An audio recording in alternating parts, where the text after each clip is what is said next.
Hey guys, good morning, it's Tony. This is going to be a relatively quick video. The reason we saw this huge pump on LRC on Loopring is because GameStop yesterday actually confirms that they are using Loopring Layer 2 Tech in their NFT marketplace.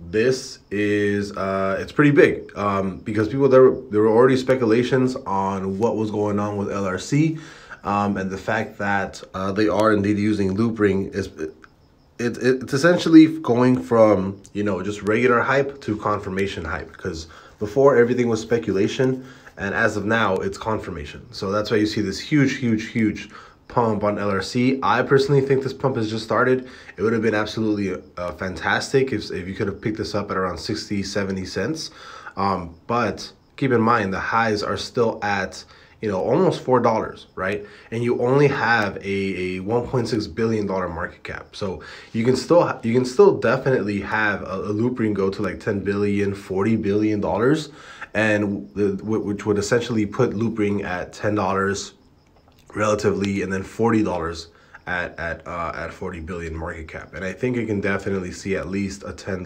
billion $10 billion market cap, which would put Loopring at 10 bucks. So we'll see. I'm probably going to end up buying some because I do think that Loopring had just started the rally, and even at these levels, you can expect the 4x if it runs back to its all-time highs. I personally think that it's headed back to at least, like, you know, $2.35 or so. So I think at that point you would still see 100% return from where we are now. So I'll see you guys later. Bye-bye.